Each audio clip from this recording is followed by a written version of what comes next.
काल काय पाहिलं होतं आपण सोल प्रोप्रायटरशिप पाहिली होती आपण, राईट. आज आपल्याला बघायचं advantages of sole proprietorship. Advantages of sole प्रोप्रायटरशिप.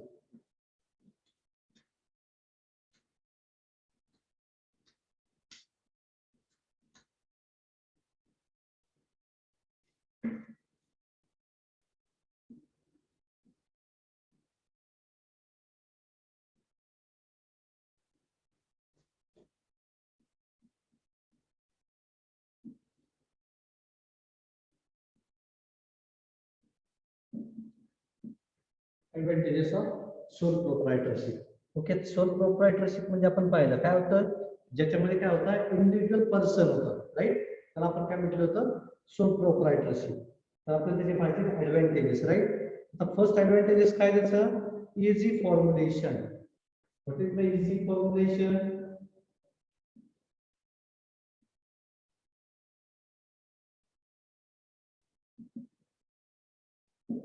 Easy formulation. Formulation म्हणजे काय, फॉर्मिंग, फॉर्म करणे. ओके, म्हणजे इस्टॅब्लिश करणे, राईट. त्याला आपण इस्टॅब्लिश करणे.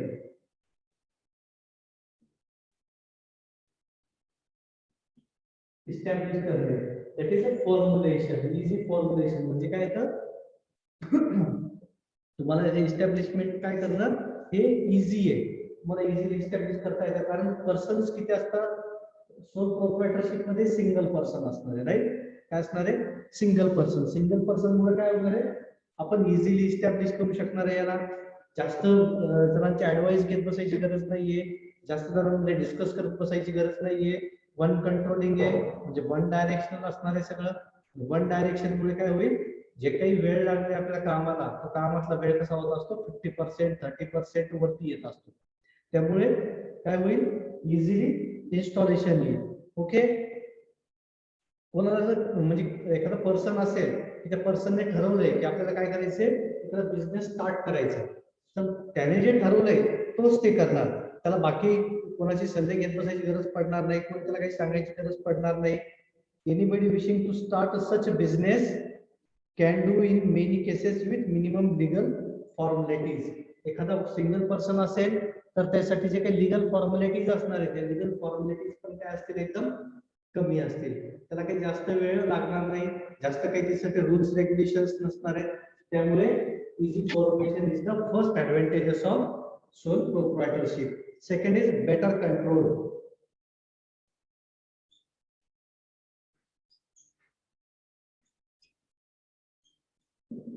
Second is better control. Better control म्हणजे काय, तर the owner has full control over his business. Owner किती आहे, सिंगल ओनर आहे, वन ओनर आहे. त्यामुळे काय असणार आहे, जो काही असेल कंट्रोल तो कोणता असणार आहे, सिंगल पर्सनचा असणार आहे. ओके, त्यामुळे बेटर कंट्रोल म्हणजे काय म्हणतात आपल्याला, the owner has full control over his business. तोच प्लॅन करणार आहे, तोच ऑर्गनाईज करणार आहे, तोच कोऑर्डिनेट करणार आहे. जे काही व्हेरियस ऍक्टिव्हिटीज असतील त्या सगळ्या ऍक्टिव्हिटीज कोण करणार आहे, सिंगल पर्सन करणार आहे. त्यामुळे सेकंड ऍडव्हान्टेज काय, तर better controlling. After that third is prompt decision making.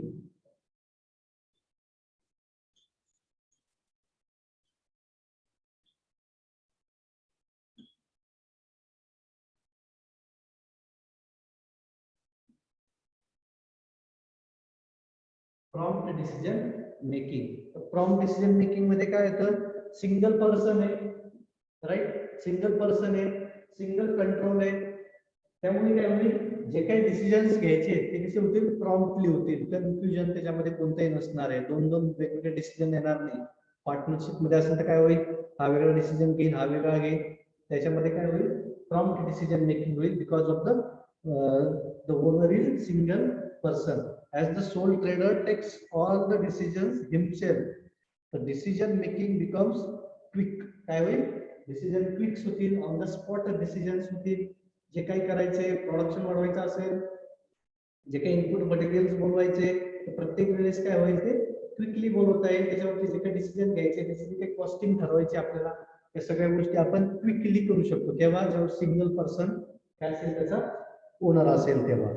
Next येतं flexibility in operation.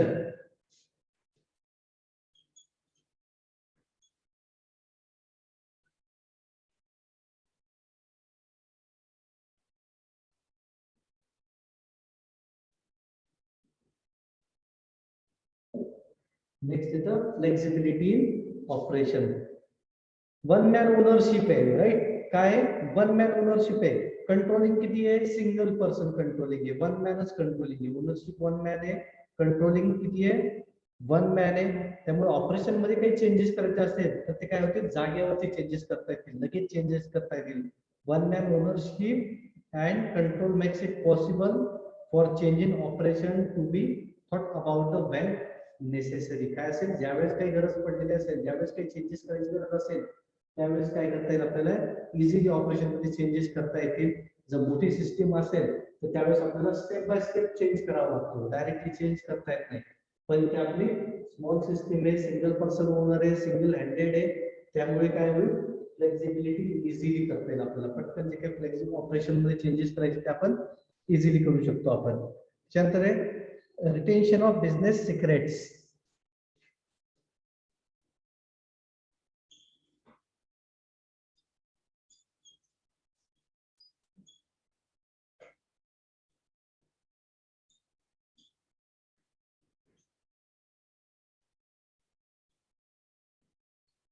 Retention of business secrets म्हणजे काय, तर फॉर एक्झाम्पल घ्यायचं ठरवून आपण पार्लेजी बिस्किट आहे आपलं, पार्लेजी बिस्किट माहिती आहे सगळ्यांना. पार्लेजी बिस्किटची जी टेस्ट आहे ती टेस्ट तुम्हाला दुसऱ्या बिस्किट मध्ये मिळाली का कधी, त्याच्यासारखं सेम प्रोडक्ट कधी बनवता आलंय का कोणाला, त्याच्यासारखं सेम प्रोडक्ट बनवता आलं नाही का बरं, तर यांनी काय केलेलं आहे, त्याचं जे सिक्रेट आहे त्याला काय, त्याच्यावर काय ठेवलेले, रिटेन्शन ठेवलेले, कंट्रोल ठेवलेले, ते सिक्रेट ते कोणालाही सांगत नाही. मग असं आपण जे काही आपलं सिक्रेट असेल कंपनीचं, आपण जे काही बिझनेसचं सिक्रेट असेल, आपण हे बिझनेस कोणालाही सिक्रेट कोणालाही सांगणार नाही. का बरं सांगणार नाही, कारण काय ते सिंगल पर्सन कंट्रोल आहे. ओके, सिंगल पर्सन कंट्रोल आहे, एकच व्यक्ती आहे की तोच बिझनेस डिसिजन्स घेणार आहे. बिझनेस डिसिजन्स घेणारा एकच व्यक्ती असल्यामुळे जे काही होणार आहे बिझनेस मध्ये ते सगळं कसं राहणार आहे, सिक्रेट राहणार आहे.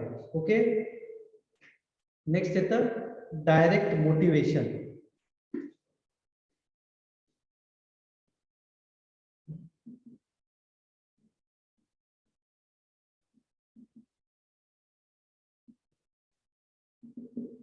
नेक्स्ट येतं डायरेक्ट मोटिवेशन.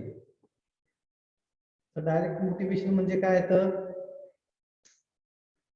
डायरेक्ट मोटिवेट म्हणजे काय येतं, आता जे काही कंपनी ओनर्स असतात, त्याची एखादी मोठी इन्स्टिट्यूट असेल, मोठी एखादी ऑर्गनायझेशन, त्यात काय होतं, जे ओनर्स असतात ते त्यांचे जे काही वरचे हेड्स असतात, सीईओ एमडी यांना सांगतात की स्टाफला मोटिवेट करा, प्रोडक्शन वाढवा.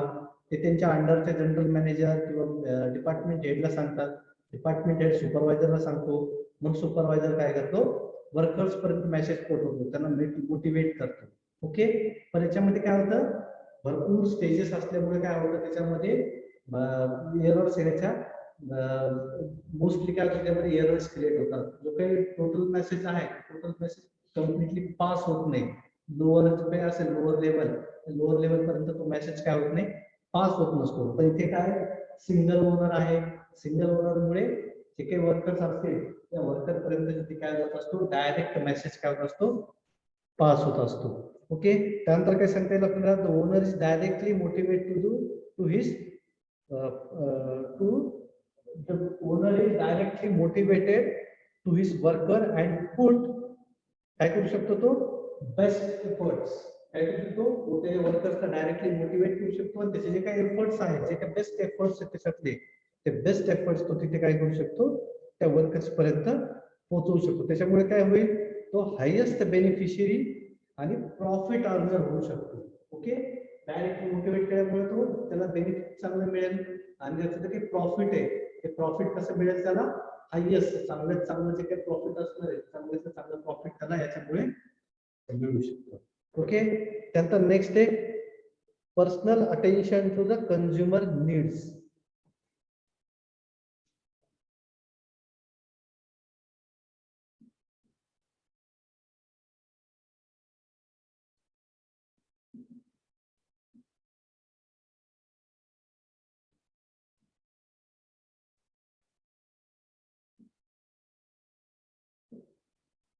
ओके, आता मग मोठ्या इन्स्टिट्यूट मध्ये काय राहतं, जो कस्टमर असतो हा कस्टमर केअर डिपार्टमेंटशी रिलेटेड असतो. कस्टमरच्या ज्या काही कंप्लेंट्स असतील कस्टमरचे जे काही डाऊट्स असतील, कस्टमरला जे काही प्रॉब्लेम्स अराईज झालेले असतील, ज्या काही त्यांना सिच्युएशनला फेस करावं लागतंय, जे काही असेल कस्टमरला, ते कस्टमर कोणाशी रिलेटेड असतात, तर ते कस्टमर केअर एक्झिक्युटिव्हशी रिलेटेड असतात. ते कस्टमर केअर एक्झिक्युटिव्ह हा प्लॅन त्याचे प्रॉब्लेम्स ऐकून घेतो, नंतर त्याचे प्रॉब्लेम त्याच्याकडे सॉल्व्ह असतील तर सॉल्व्ह करतो, त्याच्या सिनियरकडे पाठवतो, त्याचे सिनियर त्याच्या सिनियरकडे पाठवतात. म्हणजे तिथे काय होतं की जो प्रॉब्लेम आहे तो सॉल्व्ह होण्यासाठी, कस्टमर सॅटिस्फॅक्शन साठी ते भरपूर टाइम लागतो, भरपूर वेळ तिथे जातो. मग यावेळेस काय होतं की जो पर्सन आहे, जो कन्झ्युमर आहे आपला किंवा जो कस्टमर आहे आपला, तो नाराज होण्याची दाट शक्यता असते. त्याच्यामुळे तो काय होऊ शकतो, तो त्या प्रोडक्ट पासून दूर जाऊ शकतो. मग इथे काय होतंय, personal attention to customer needs, म्हणजे इथे सिंगल ओनर आहे, सिंगल ओनर असल्यामुळे तो काय होईल, डायरेक्टली कॉन्टॅक्ट मध्ये राहू शकतो कोणाच्या, कस्टमरच्या सॅटिस्फॅक्शन साठी जे काही लागतंय तो तिथे डायरेक्टली येऊ शकतो. In sole proprietorship business, one generally find proportionality talking person care of the consumer need as the normally function within a small geographical area. जर तुमचा एरिया छोटासा असेल तर तिथे काय होईल, एरिया जर छोटासा असेल म्हणजे एखादं गाव असेल किंवा एखादं शहर असेल, तिथला ओनर असेल तर तो तिथल्या कंझ्युमरच्या डायरेक्टली कॉन्टॅक्ट मध्ये येऊ शकतो. डायरेक्टली कॉन्टॅक्ट मध्ये आल्यामुळे काय होईल, कस्टमर सॅटिस्फॅक्शन चा जो काही रेशो आहे तो रेशो वाढेल. कस्टमर सॅटिस्फॅक्शन वाढलं तर बाय डिफॉल्ट काय होणार आहे, आपलं प्रॉफिट पण इन्क्रीज होणार आहे. त्याच्यानंतर नेक्स्ट आहे creation of employment.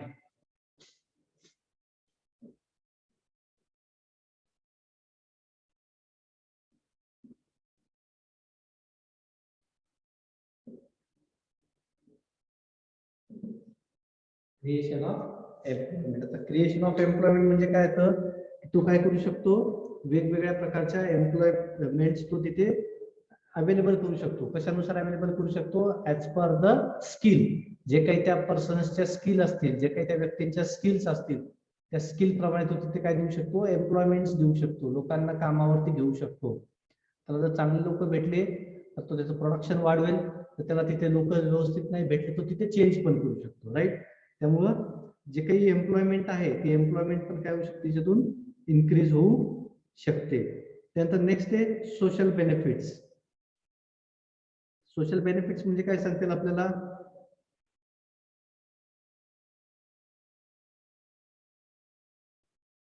Social benefits म्हणजे काय सांगता येईल आपल्याला, की तो जो पर्सन आहे त्या पर्सनने जर चांगले प्रोडक्ट्स दिले, चांगली कस्टमर सर्व्हिस प्रोव्हाइड केली, काय होईल सोसायटीमध्ये किंवा ते जे काही सोशलॉजिकल स्टेटस असतं त्याचं ते स्टेटस काय होईल, तिथे इन्क्रीज होईल. आणि एकदा सोशलॉजिकल स्टेटस इन्क्रीज झालं, लोकांची जी काही बघण्याची दृष्टी असते किंवा जे काही आय असतो तो काय होत असतो, तिथे चेंज होत असतो. त्यांचे जे काही प्रोडक्ट्स आहेत ते त्यांच्या नावावरती विकत घेतो आपण. कधी, जर त्याची इमेज चांगली असेल तर तो सोशली तो कसा असेल, स्ट्रॉंग असेल. जसं रतन टाटा आहे, त्याला आपण सोशली एकदम स्ट्रॉंग मानतो, बरोबर आहे. रतन टाटाच्या कम्पेअर मध्ये दुसरं एखादं प्रोडक्ट आलं मार्केटमध्ये तर आपण पहिला प्रेफरन्स करून देतो, रतन टाटाला देतो. का बरं, सोशली इमेज बिल्टअप झालेली त्याची.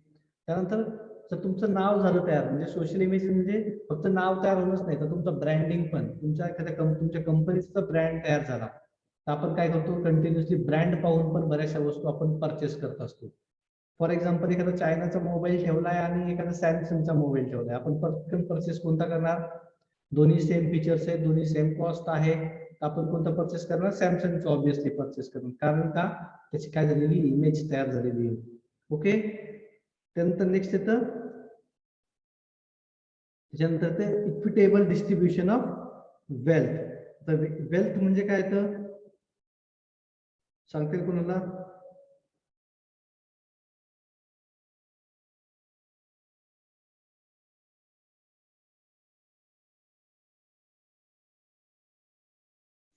वेल्थ म्हणजे काय तर, मग आता काय म्हटलं आपण, इक्विटेबल डिस्ट्रीब्युशन ऑफ वेल्थ म्हणजे काय.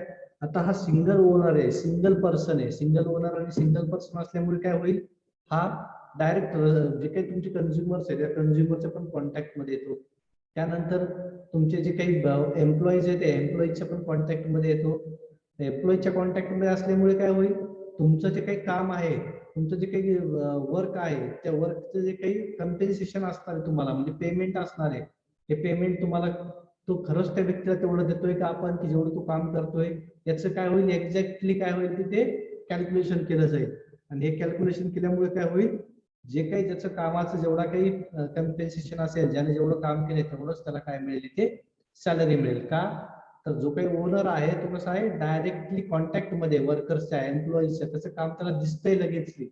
असं नाही की सुपरवायझरला दिसणार, सुपरवायझर त्याचं नाव रेकमेंड करणार पुढे, त्याच्यावर त्याच्याला पुढे त्याचं नाव रेकमेंड करणार, असं रेकमेंड करत बसायची वेळ येणार नाही.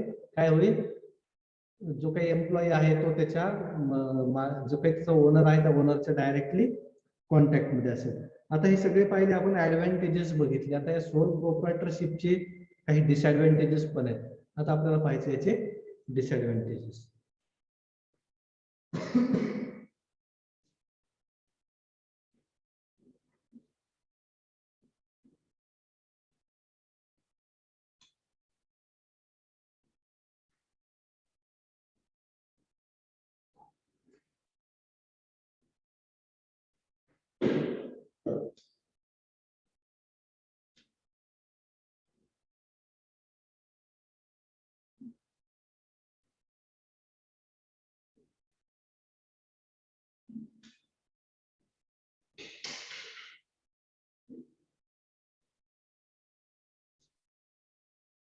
यात काय अडचण आहे का आतापर्यंत?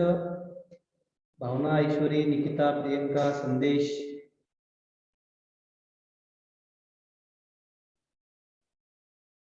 काय अडचण आहे का यामध्ये?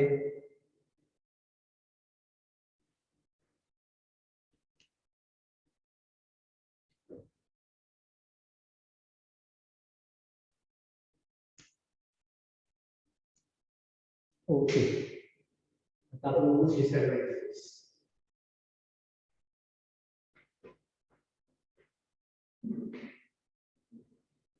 डिसएडव्हान्टेजेस मध्ये फर्स्ट डिसएडव्हान्टेजेस काय तर अनलिमिटेड लायबिलिटी.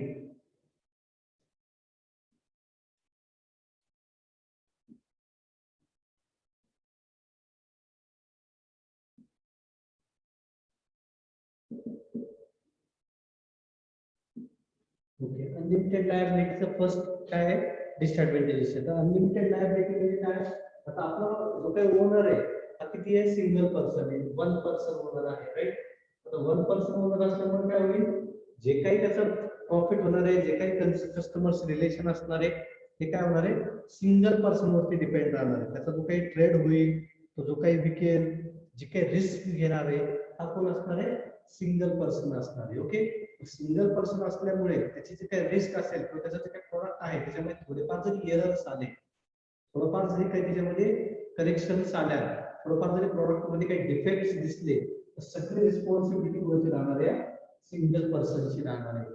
आणि या सिंगल पर्सनची जर लायबिलिटी जर कमी झाली, एखाद्या चुकीमुळे लायबिलिटी जर कमी झाली, लायबिलिटी जर कमी झाली, त्याचा इफेक्ट पूर्णपणे कोणावरती होणार आहे, तुमच्या बिझनेसवरती होणार आहे.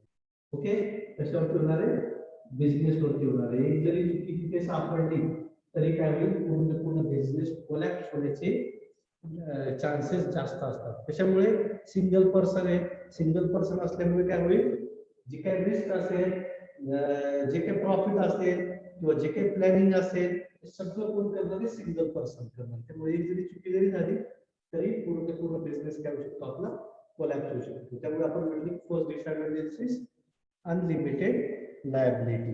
त्यानंतर सेकंड आहे लिमिटेड फायनान्शियल रिसोर्सेस.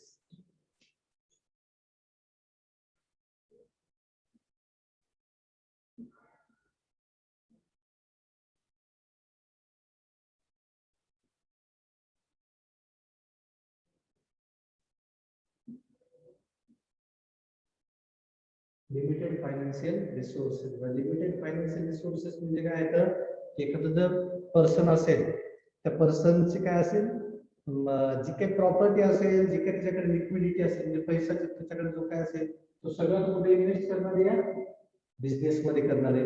बिझनेस मध्ये इन्व्हेस्ट केल्यानंतर जर बिझनेस एक्सटेंड करायचा असेल, तर ते बिझनेस एक्सटेंड करण्यासाठी काय असेल, त्याच्याकडे पुढचं फायनान्स नसणार आहे, कारण त्याच्याकडे जे काय ते पुढे टाकले या बिझनेस मध्ये टाकलेले. त्यामुळे एक्सटेन्शन करायचं असेल त्याच्याकडे पैसे नसतील, त्यानंतर एम्प्लॉईज वाढवायचे असेल तर त्याच्याकडे हा प्रॉब्लेम येणार आहे. त्यामुळे सिंगल हँडेड असल्यामुळे पर्सन सिंगल हँडेड असल्यामुळे काय होईल, त्याच्या फायनान्शियल रिसोर्सेस मध्ये काय असतील, लिमिटेशन्स असतील. काही लिमिट पर्यंतच तो पैसा काय करू शकतो, इन्व्हेस्ट करू शकतो. त्यानंतर त्याचे इन्व्हेस्टमेंट काय होऊ शकते, स्टॉप होऊ जाईल. ओके, त्यामुळे सेकंड डिसएडव्हान्टेज काय होऊ शकतो आपण, लिमिटेड फायनान्शियल रिसोर्सेस. त्यानंतर थर्ड आहे लिमिटेड कॅपॅसिटी ऑफ इंडिव्हिज्युअल.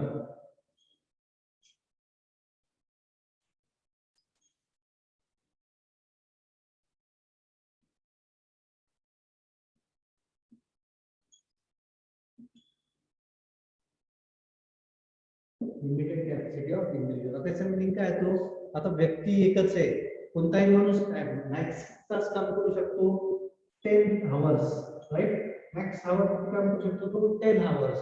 खूपच तास घेऊन जरी काम केलं तरी 12 आवर्स. 12 आवर्सच्या वरती कोणताही व्यक्ती काम करू शकतो का, तर 12 आवर्सच्या वरती कोणताही व्यक्ती काम करू शकत नाही. ओके, त्यामुळे जर त्याला कामाला जर त्याला लिमिटेशन्स येत असतील, तो पाहून किती गोष्टी सांभाळू शकणार आहे, तो 10 ते 12 तासामध्ये जे काही होतं तेव्हा तो सांभाळू शकणार, त्याच्यावरती त्याच्याकडून काय होणार आहे का, नाही. म्हणून आपण हे त्याचं डिसएडव्हान्टेजेस आहे. म्हणून आपण त्याला म्हणजे लिमिटेड कॅपॅसिटी ऑफ इंडिव्हिज्युअल. जसं आपण इंडस्ट्रीमध्ये पाहतो, एखादी इंडस्ट्री किती तास करते, 24 आवर्स चालते इंडस्ट्री, राईट. 24 आवर्स मध्ये काय करतो आपण, 8 आवर्सच्या 3 शिफ्ट तयार केलेल्या असतात. त्या 3 शिफ्ट मध्ये काय होतं, सिंगल पर्सन असतं. 1 पर्सन 8 आवर्स सांभाळतो, पुढचा 8 आवर्स, पुढचा 8 आवर्स. म्हणजे इथे कामाला लिमिटेशन आले का, नाही. म्हणजे इंडस्ट्री 24x12 चालू शकते. 24x7 चालू शकते. 7 दिवस 24 तास ती इंडस्ट्री काय होऊ शकते, चालू शकते. पण इथे काय होईल, सिंगल पर्सन असल्यामुळे तो मॅक्स किती तास काम करू शकेल, 12 काम करू शकेल. पण 12 आवर जरी काम केलं तरी तो इंटू 7 नाही चालू शकतो. ओके, किती चालू शकेल, ऍटलीस्ट 4 डेज 5 डेजच्या वरती तो 12 आवर काम करू शकत नाही. त्यामुळे त्याची जी काही कॅपॅसिटी असेल त्या कॅपॅसिटीला काय आहे, तिथे लिमिटेशन्स येतील. ओके, त्यानंतर काय नेक्स्ट काय तर uncertainty of duration.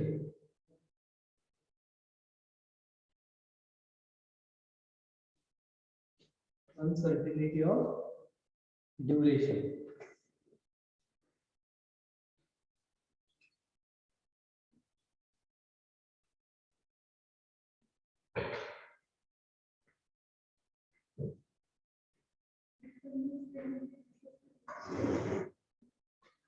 Uncertainty of duration. Uncertainty of duration म्हणजे काय तर, सिंगल ओनर आहे, सिंगल पर्सन आहे, सिंगल हँडल करतो, राईट.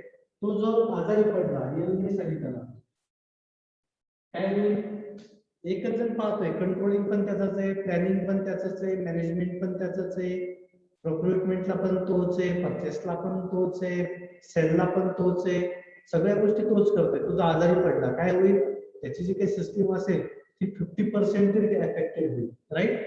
अर्ध तरी काम त्याचं बंद पडेल जर तो स्वतः घरी बसला तर. किंवा त्याची डेथ झाली, त्या पर्सनची काय झाली, डेथ झाली, ऍक्सिडेंट झाला, त्याला एकदम असा मेजरली त्याचा ऍक्सिडेंट झालेला आहे, काय होईल, कामावरती इफेक्ट पडेल, डेथ झाली, सगळंच काम स्टॉप होऊन जाईल. ओके, त्यामुळे आपण काय म्हणू शकतो, त्याला अनसर्टेनिटी ऑफ ड्युरेशन. किती दिवस चालेल ही कंपनी किंवा हा बिझनेस, किती दिवस चालेल, एकाच्या काय म्हणतो आपण त्याला, एखाद्या जीवावरती किती दिवस चालू शकतो याची आपण कोणीही गॅरंटी देऊ शकत नाही. कधी काय होईल, कोण आजारी कधी पडेल, कोणाची कधी डेथ होईल, कधी कोणाचा ऍक्सिडेंट होईल, आपण हे सांगू शकत नाही. त्यामुळे सिंगल हँडेड असल्यामुळे या कंपनीला काय राहील, अनसर्टेनिटी ऑफ ड्युरेशन राहील, की तो किती दिवस चालणार आहे. तो चालेल पण कधी 40 वर्ष चालेल, 80 वर्ष पण चालू शकतो, किंवा 8 तास पण चालू शकणार. तर आपण याची गॅरंटी देऊ शकणार नाही. त्यामुळे आपण त्याला म्हणतो अनसर्टेनिटी ऑफ ड्युरेशन. ओके, लक्षात आलं इथपर्यंत.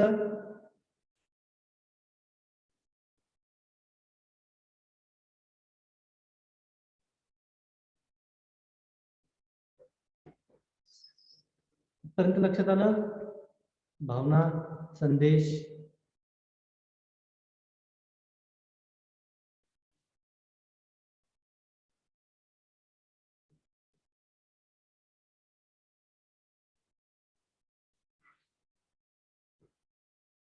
प्रियंका,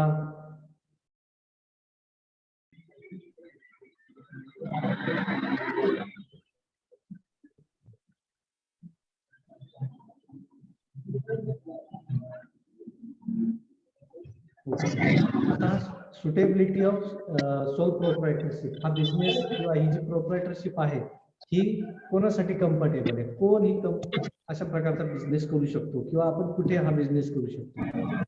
सुटेबल कुठे असेल हा, की जिथे काय असेल छोटं मार्केट असेल, लिमिटेड मटेरियल असेल, त्याच्यानंतर लोकल लेवलला असेल, त्यानंतर पर्सनल अटेन्शन वरती जर कस्टमर फोकस करत असेल ज्या जागी की याच आपल्याला विकत घ्यायचे, याच्याच कंपनीचे प्रोडक्ट चांगले आहेत, यांच्याच घरचं प्रोडक्ट सगळे चांगले आहेत, असं पर्सनल अटेन्शन वरती ज्यावेळेस लोकांचं लक्ष राहतं, अशा जागी आपण हा बिझनेस काय करू शकतो, फॉर्म करू शकतो.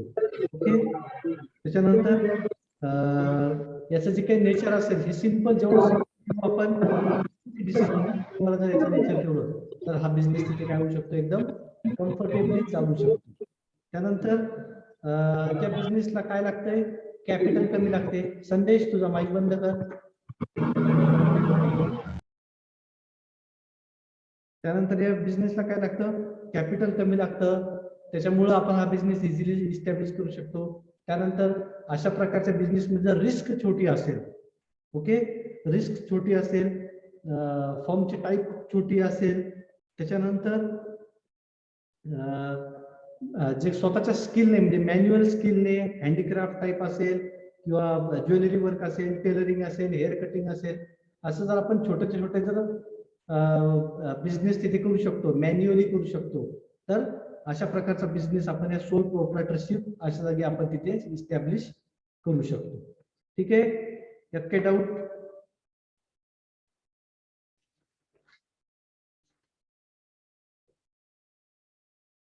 यात काही डाऊट आहे का?